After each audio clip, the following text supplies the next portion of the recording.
Give me 1 second. Let me pause it. All right. So that ends things with the week 6 schedule. We're just going to round things out, talk about the teams on bye in week 6. I just got to give credit to the schedule makers this year. Seems like they did a phenomenal job. Even last week, the teams with buys last week felt like they really needed buys, including the Chargers, the Eagles, and such. This week, it just feels like they got it right again. The 2 undefeated teams with bye weeks, and then Miami. I think we could all agree Miami deserves a bye week, a much needed bye week, and then the Rams also, beaten and battered. I just could not be more happy with the schedule makers this year. But if you guys want to give your quick takes on each of these teams so far, we could talk about both undefeated teams first. What are your takes on the Chiefs and the Vikings? First, if we just start with the Vikings, obviously that injury to Aaron Jones is going to be something to, look out for. Monitor. I think Ty Chandler's actually stepped in and looked, very well in that offense, and they've been, moving the ball with Sam Darnold. Obviously, I mean, he came back to earth a little bit. One thing I kind of want to see them do, especially. I mean, you're undefeated right now. Your offense is humming. Your defense is the best in the league. you know, i- Monitor the Aaron Jones injury, but maybe throw a little money out there for a guy like Miles Sanders or something to come in relief and just keep it humming and be able to move the ball. And I don't know. We'll see if Sam Darnold, he kind of turned into a pumpkin last week. He didn't have his best game and they still won, and that's a credit to that defense. But I mean that they've been, I think one of the best storylines so far this year for the NFL. Yeah, I credit all credit in the world to Brian Flores. Man, he is one hell of a coach. He runs a very exotic defensive scheme that early on it just seemed to give even the best of quarterbacks, best of offensive minds fits. Um, let's take a look back at the Vikings. They beat up on the 49ers. Granted, 49ers maybe not the same 49ers team they've been in years past, but beat up on the 49ers. Very next week, see a similar, I like to call them Koob Shanastani offenses, Kubiak Shanahan trees. You see that same offensive back to back weeks, you beat up on the Texans. Um, and Kevin O'Connell himself comes from that McVay, Kubiak Shanahan style offense tree. And that offense just always seems to get the most out of their quarterbacks. You see it with Brock Purdy, rookie CJ Stroud, just across the league. And credit to Sam Darnold for playing well through the first 5 weeks, but got to give Kevin O'Connell a bunch of credit because he seems to do this without Kirk Cousins last year. Josh Dobbs looked even more than serviceable, I would say. Nick Mullins, I know he spent time in the system, um, but made him look really good. And honestly, Kevin O'Connell knows how to get the most out of his quarterbacks. I think, no matter who it is. And look, that team with that defense, if that offense keeps humming, I mean, you can make the argument they might be the best team in the NFC right now. Mhm. Um, Dude, they got a B so minus game from Sam Darnold and still were able to pull out that win. I mean, all yeah, that credit to they've the got a lot of defense. that defense has a lot of talent, a lot of good vets. Stephon Gilmore, Harrison Yep. Smith still playing good football. John Grenard, former Texan, coming Yeah. in and replacing Daniil Hunter and did so done so very well. They play a great team defense. Super impressed with them. They've got the Lions after the bye. That'll be a really fun game to Yeah. watch, especially with the Lions. It kind of feels like a bit of a sandwich spot for them. Um, I know we talked about liking them earlier against the Cowboys. Um, they better not overlook the Cowboys this week because they play the Vikings the next week. But yeah, that's going to be a nice game coming out of the bye. Yeah. Lions Vikings. And Way we better game than we thought going into the season. I think we said, right. but Right. so Yeah, and we didn't mention on his when he returned to Houston his breakout game, Grenard. I wanted to shout him out. Yeah. Didn't get a chance to. He's played phenomenal. Did you mention Van Ginkel as well? Yeah, I have Van not. Ginkel, Van phenomenal. Ginkel, Pick six, underrated yep. signing. I always Yeah. thought he was a decent player in Miami. Yeah. Underrated signing. That team just top to bottom from GM on down. They seem like, I guess I would even say outside of quarterback, but maybe they made the right choice by signing Sam Darnold, and we'll see whatever JJ McCarthy becomes at some point. Right. But from a roster construction perspective, they look really strong across the board. And the team that's going to be getting TJ Hawkinson back, if it's not this week, next. I mean, that Yeah, offense. I think it goes to to show how important coaching is as well in the NFL. Right. You get the coach right, you get the quarterback right, you can stay good for very long. Kevin O'Connell did a fantastic, I think, underrated job last year. The Vikings always seem to be competitive, even when they were trotting all those quarterbacks out there. And yeah, I think Kevin O'Connell, well done. Brian Flores, well done. Roster looks great. I don't see them. I see them continuing to play great football for the rest of the year, and then that game against the Lions will be a lot of fun. So Absolutely. Yeah. And then for the other undefeated team, Kansas City, they got San Francisco after this bye week. That should be an exciting game. another fun game. Yeah. Yeah. I don't really want to spend too much time on Kansas City. It seems like everybody spends time on Kansas City, so kind of pass on that. The only thing we'll touch on, I'll briefly touch on, is just the injuries. It didn't show up against the Saints, obviously. They're dealing with their own injuries. It might show up against San Francisco. Yeah. So hopefully the bye week, again, they're not going to get Pacheco or Rashee Rice back, I presume. So I think that'll at least be the first test of what we'll see from Kansas City without those horses on their offense. You might be able to get away with it against New Orleans. Don't know if I could say the same thing against the 49ers. So very intriguing, something to look out for. Spagnuolo calls a great defense still. It seems like McDuffie just decided to take Chris Olave and throw him in the trash. So again, I like him a lot. But yeah, not much else to touch on in Kansas City. Just I'd say keep an eye on the injuries and shout out Kareem Hunt for being able to plug and play. Yes. And he's come in and looks like he's got some burst.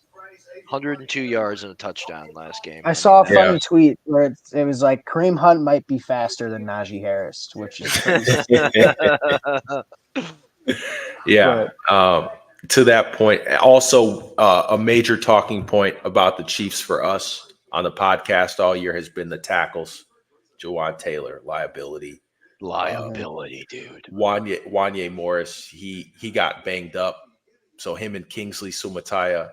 Keep an eye on the left tackle position, but that's the only real concern for Kansas City moving forward. As for Miami, they looked a little more lively, I guess. But, man, I've been saying it for weeks now. Any thoughts on going back to the old school Ronnie Brown Wildcat? That's what I've been thinking, but I'm just glad they got a bye week, honestly. They need it. I mean, we talked about roster construction with the Vikings. I think Miami needs to ask himself a lot of hard questions about roster construction on defense. Granted, it worked out okay against the New England Patriots, but I don't think that defense is very good. Losing Vic Fangio to the Eagles, I think, as a DC may have hurt them. And then that offense, I mean, Tua should get MVP just based off of what they look like after losing him. Because in roster construction, I don't know. There are plenty of backup quarterbacks out there in the offseason. Gardner Minshew no longer has a job. They could have had him. I think he'd be a decent backup option. They could have had Flacco. I don't think it would ever happen, but again, Mike McDaniel comes from that 49er Shanahan tree. There were rumors before the year about the Texans possibly trading Davis Mills. I don't think they will because I think now that Keenum's out, right? Yeah, Keenum's out, and granted, I love Keenum stepping in for one game. He did it last year and winning. If CJ Stroud's out for any extended period of time, I don't think you can trust Case Keenum to go in there and win you 4 or 5 games. I think they had Right. a shot with Davis Mills, so I don't think the Texans would ever trade him unless Miami were to offer like a second or Yeah. something totally, diabolical. But maybe it's worth the call. He runs the same system that McDaniel runs. Davis Mills know the offense. I don't know, but There were Yeah. questions with Tua and everything, but I mean, this could be a season where both Tyreek Hill and Jalen Waddle are going to finish with under 1,000 yards, and if that's going to happen, it's crazy. I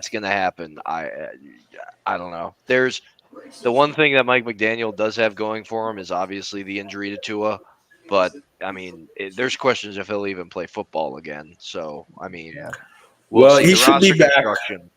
He is scheduled to come back by week 8. By all accounts, it sounds like he'll be back. So hopefully he gets healthy from this bye week. I believe they have the Colts coming out, so that's a It's a winnable winnable. game. It's a winnable game. Could be a big bounce back spot. And I just want to shout out. I mean, it seems like he's not the only bright spot, but he's a big bright spot for them. Is Zach Sealer? I love his game. He stepped up in light of Christian Wilkins being gone. Yeah. A lot of positive things coming from him. So just got to shout him out. The last team on the bye that I want to talk about, LA Rams. I did count them out already, but they're 1-4. Hopefully they get healthy. I think it is too early to count them out right now. They do have the Raiders coming out of the bye. Do you think they have a chance? I know their O-line is beaten up. A lot of issues in that secondary. Do you think they have a chance at making the playoffs this year? I I don't know. I don't, just because I mean their offense is going to turn. I mean there's already questions when Matt Stafford has to throw the ball 30 plus to 40 times, in a game, with the turnovers he's prone to. I think just outside of Kyron Williams, I just don't see if they're able to move the ball to an opponent's 50-yard line and beyond. I don't see outside of him who Matt Stafford's going to trust to throw the ball to in red zone territory to actually get them points if they're able to move the ball that far. And with the questions already on defense and how poorly they're playing, things might be flying out of control in LA. But then again, it's Sean McVay. He's a great coach, and if there's one guy, I think if there's one guy in the league who you would want, to weather a storm like they're in, they got the guy. So we'll see what happens. Yeah, at the bare minimum, they've got I think they still have the classic thing you covet in the NFL, and that's a coach and QB combo. Everything outside of that, I don't want to say is just noise because it matters, but when it comes to 1-4 football teams, look, they might be undervalued in the market coming out of the bye just because of the way they performed through 5 weeks and because of how banged up they are. There's worse 1-4 teams that are going to be underdogs that you can bet on than that don't have Sean McVay and Matt Stafford. I don't know if they'll make the playoffs. I don't think they will. They've obviously dug themselves a hole. But the NFC looks a little iffy a lot across the board. I think they're going to be a team that's undervalued at the bare minimum and a team that at least you could look to bet on coming out of the bye. I think there's a lot worse 1-4 teams you could throw a check on. I think they'll be undervalued across the market because of their record. And they're a team I look to bet just based off what numbers they get. I'm guessing they'll be favorites against the Raiders if it's a short favorite coming off a bye with a great coach like McVay. I know it's a little bit too early to be talking about week 7, but that'll be on my radar as we turn the page. If the Rams are under a field goal against the Raiders, I have to think. And just a point on, for their last game. I mean, Matt Stafford targeted Kobe Parkinson 4 different times in the red zone when they got down there and just couldn't connect with it. So Not just saying that because Yeah, I had him in they- fantasy and I'm banging my hands on the table, but he was there and he had 7 receptions, 52 yards. He stepped up as a premier pass catcher for him. So, we'll see. I mean, it's going to come down to can Matt Stafford weather the storm, knowing he's got to be the guy, and Kyron Williams as well. Yeah, everybody covets a receiving quartet of Colby Parkinson, Jordan Whittington, Tutu Atwell, and Demarcus Robinson. But hey, they got Matt Stafford and Sean McVay. If anybody's going to make that work, it's those two guys. So look, I'm actually curious to see how that team is priced coming out of the bye. If they are undervalued, especially against a team like the Raiders, give me that 2.5, that -2 with the Rams, and I think I'll be betting that looking forward to Week 7 because I do think they'll be undervalued, and I think they'll be at least a good investment for at least a couple weeks coming out of the bye. Because I do think they are better than their record indicates, in my opinion. Sure. Yeah. So Yeah. And that's why it was tough for me to count them out. I know some big losses already. I think Darius Williams is out. Darren Kendrick, obviously. Note Boom is going to be out for a while. Puka, hopefully he gets back by week 9. I just think there's so much talent. There's still a lot of talent in that roster. It's not like San Francisco has jumped out to a crazy head start in this division. So I do think No. there's some time for them to get right. And I'm rooting for them. But yeah, just got to give credit to the schedule makers again for it seems like they absolutely perfected the schedule this year. Excited to move forward. And Turtle, we got to thank you. We really appreciate you coming on. We hope thank you you guys come for on having more. me. Yeah, Thank you guys. anytime. Hopefully I filled in well here. No, anytime. I was going to say anytime you want, come on, hop on. We appreciate the takes. We already heading into week 7, so by next week, it's going to be over a third of the way done with the regular season. Excited. I still feel like there's a bunch up in the air right now. Yeah. Still, yeah. Very weird start to the NFL season if we want to just touch that on that macroly. Yeah. The Very script weird writers, start to the the year. script writers going crazy this year. Yeah, it's reaching WWE levels of craziness. Yeah. So and it's all going to end with Mahomes hoisting the trophy again, right, guys? God, I hope not. I hope not too. I hope not too. It's a little too early to tell. Everybody's looking forward to Sam Darnold hoisting that trophy, I think. Oh my God. Either way, it's been great. I appreciate you guys having me on.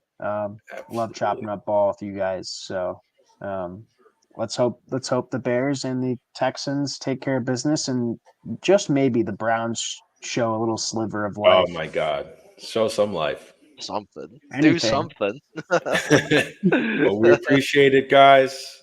Have a great weekend. Enjoy some football. Take care. Be safe.